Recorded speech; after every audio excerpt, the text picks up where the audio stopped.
사랑하는 여러분, 혹시 마음속 깊은 곳에 자리한 두려움 때문에 잠 못 이루신 적이 있으신가요? 혼자가 될 것이라는 외로움, 재산을 잃을지 모른다는 불안감, 미래에 대한 막연한 걱정들. 이 모든 것이 마치 밤의 어둠처럼 우리의 마음을 무겁게 짓누르곤 합니다. 오늘 이 이야기가 여러분의 마음에 한 줄기 빛이 되고 평안의 씨앗이 되기를 소망합니다. 만약 이 메시지를 통해 작은 위로라도 얻으셨다면 주변의 소중한 분들에게도 이 평화의 소식을 나누어 주시길 바랍니다.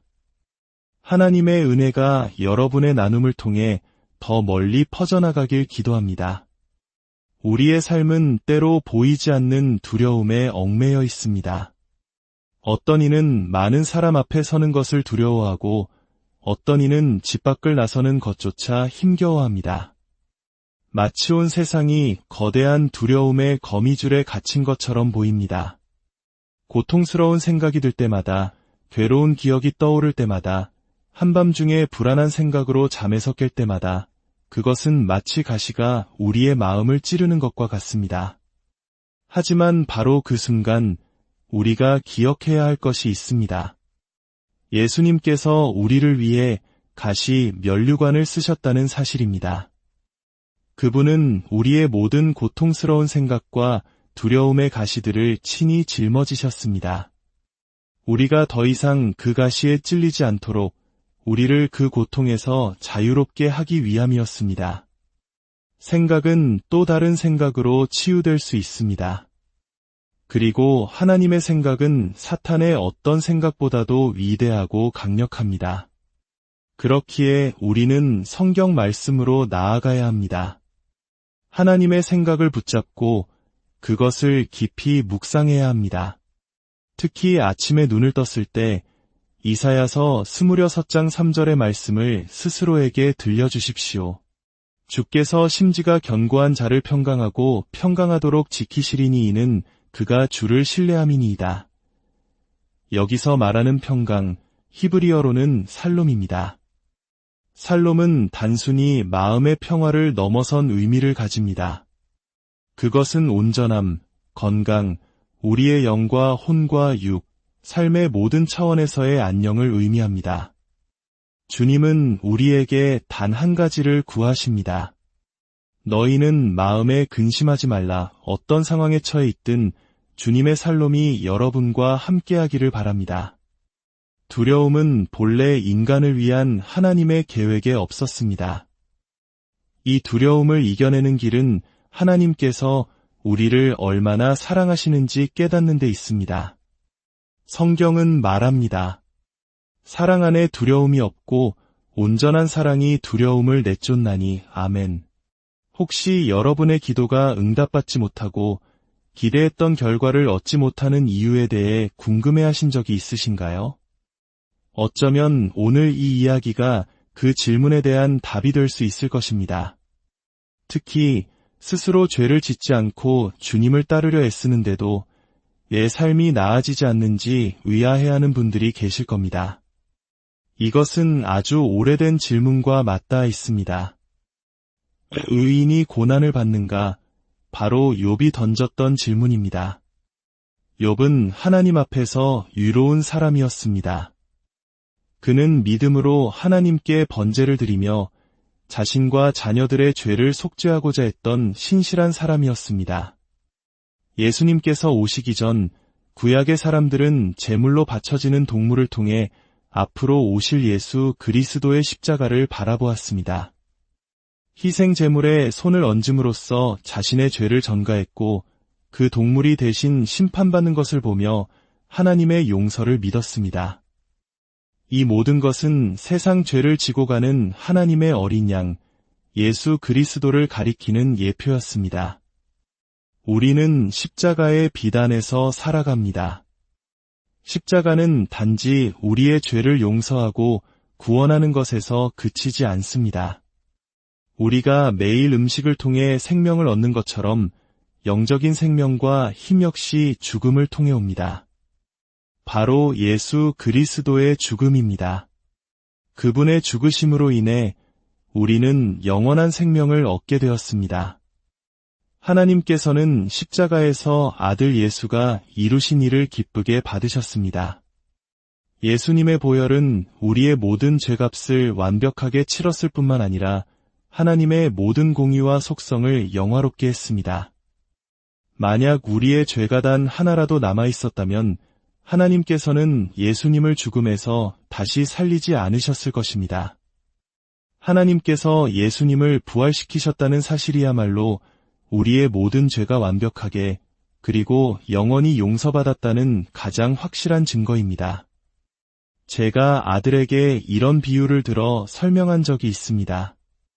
만약 우리가 어떤 섬에서 죄를 지어 감옥에 갇히게 되었는데 아버지가 아들을 대신해 감옥에 들어갔다고 상상해보자. 멀리 떠나온 아들은 아버지가 형기를 다 마쳤는지 어떻게 알 수 있을까? 바로 아버지가 감옥에서 걸어 나오는 것을 볼 때, 즉 아버지가 풀려났을 때 비로소 모든 빚이 청산되었음을 알게 되는 것입니다. 예수님의 부활이 바로 이것입니다. 우리의 모든 죄값이 치러졌다는 하나님의 선언이자 영수증입니다. 할렐루야! 하나님은 거룩하시기에 이미 대가를 치른 죄에 대해 우리에게 다시는 책임을 묻지 않으십니다. 오늘날 하나님께서 우리를 보실 때 그분은 우리의 죄나 허물을 보지 않으십니다. 그분은 십자가 위에 예수 그리스도 안에서 우리를 보십니다. 하나님은 우리를 있는 그대로의 우리가 아닌 예수님처럼 보십니다. 우리는 하나님의 은총의 빛 아래 있으며 그분의 선하심을 누리고 있습니다. 그러므로 의인이 고난을 받는가? 라는 질문은 사실 처음부터 잘못되었을 수 있습니다. 질문은 이렇게 바뀌어야 합니다. 이 세상에 자신의 행위만으로 온전히 의로운 사람이 있는가?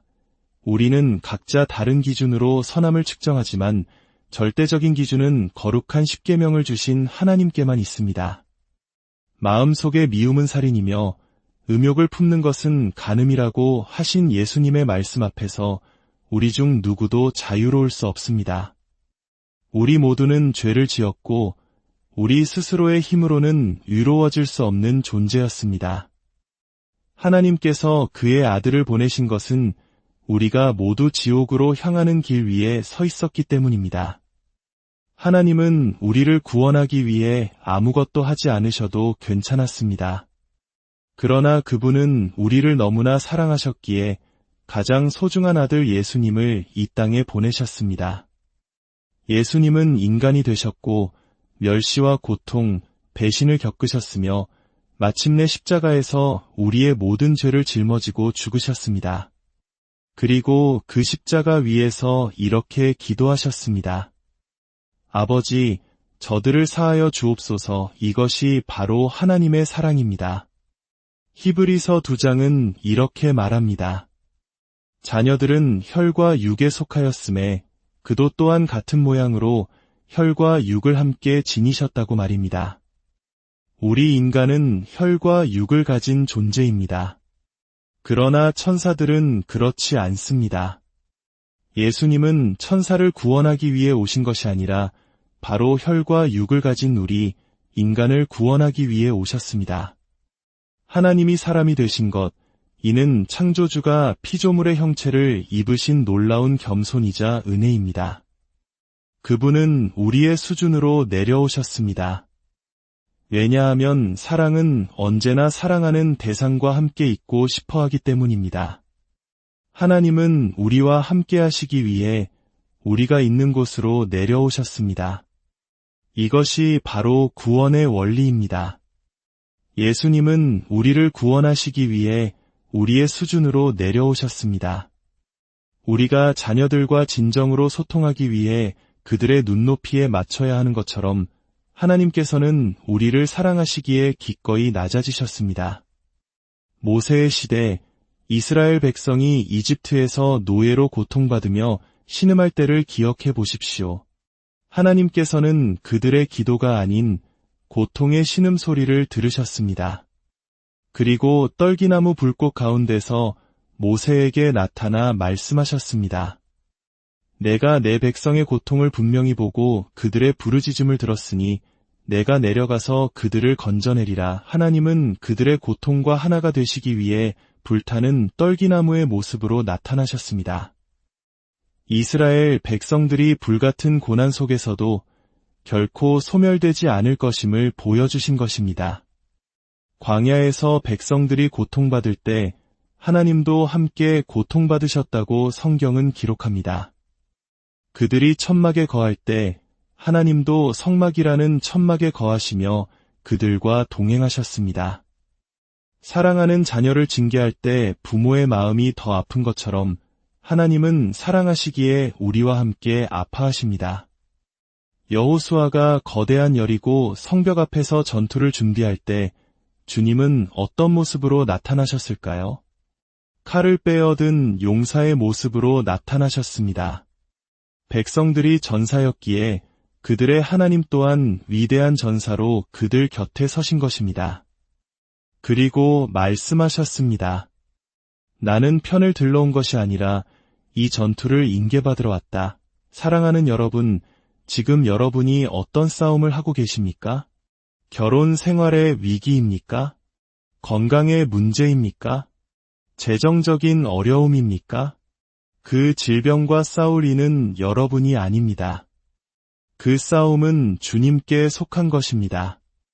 우리가 우리 힘으로 해결하려 할 때 우리는 하나님의 역사를 보지 못합니다. 겸손하게 주님, 저는 할 수 없습니다. 이 싸움은 주님의 것입니다. 라고 고백하십시오.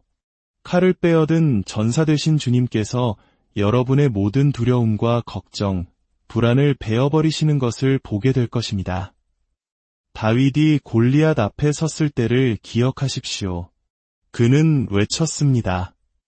너는 칼과 창으로 내게 나아오거니와 나는 만군의 여호와의 이름으로 내게 나아가노라.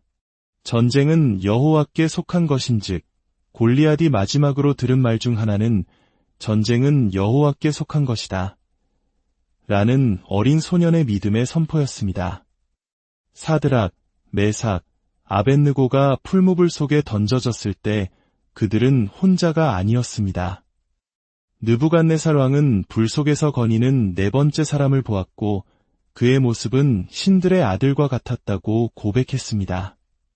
지금 여러분이 어떤 불같은 시련을 겪고 있든지 예수님께서는 그 불 한가운데 여러분과 함께 계십니다. 그분은 멀리서 지켜보는 분이 아니라 바로 곁에서 함께 고통을 느끼시는 분입니다. 예수님은 죽음을 통해 죽음의 권세를 잡은 자, 곧 마귀를 멸하시고 죽기를 무서워하여 한평생 매여 종노릇하는 모든 자들을 놓아주려 하셨습니다. 비행기를 타는 것에 대한 두려움, 의사를 만나는 것에 대한 두려움, 수많은 두려움의 뿌리에는 결국 죽음에 대한 두려움이 있습니다. 그러나 예수님은 그 죽음의 권세를 깨뜨리셨습니다. 그분께서 자유케 하신 자는 참으로 자유롭습니다.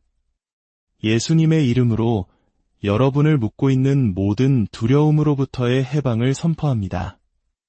오늘날 하늘 보좌에 앉아 계신 예수님은 우리의 연약함을 동정하지 못하실 이가 아니요 모든 일에 우리와 똑같이 시험을 받으신 이로되 죄는 없으십니다.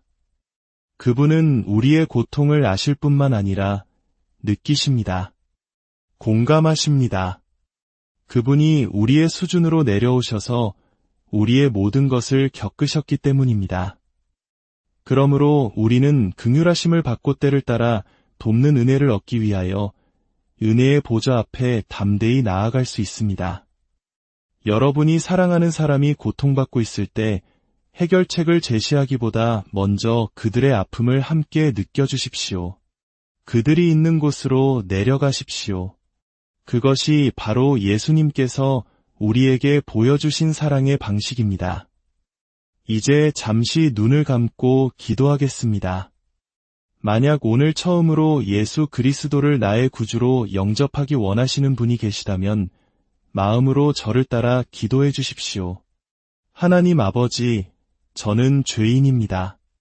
오늘 예수님께서 저의 모든 죄를 위해 십자가에서 죽으시고 저를 의롭다 하시기 위해 부활하셨음을 믿습니다. 예수님의 보혈로 저의 모든 죄가 씻겨졌고 모든 질병이 치유되었으며 모든 두려움이 떠나갔음을 믿습니다. 이제 예수님을 저의 구주와 주인으로 모십니다. 저를 자녀 삼아주셔서 감사합니다. 예수님의 이름으로 기도합니다. 아멘. 이제 두 손을 들어주십시오. 다가오는 한 주, 주 예수 그리스도의 이름으로 여러분과 여러분의 가정 위에 예수님의 보혈을 뿌리고 덮습니다. 모든 위험과 해악, 악한 자의 권세로부터 주님께서 여러분과 사랑하는 이들을 보호하시고 지키실 것입니다. 주님의 살롬, 그 평강과 온전함이 여러분의 삶에 가득하기를 축복합니다. 여러분이 앉은 그 자리에 함께 앉으시고 여러분의 마음을 느끼시는 그 놀라운 구주와 사랑에 빠지는 한 주가 되기를 바랍니다. 예수님의 이름으로 축복하며 기도합니다.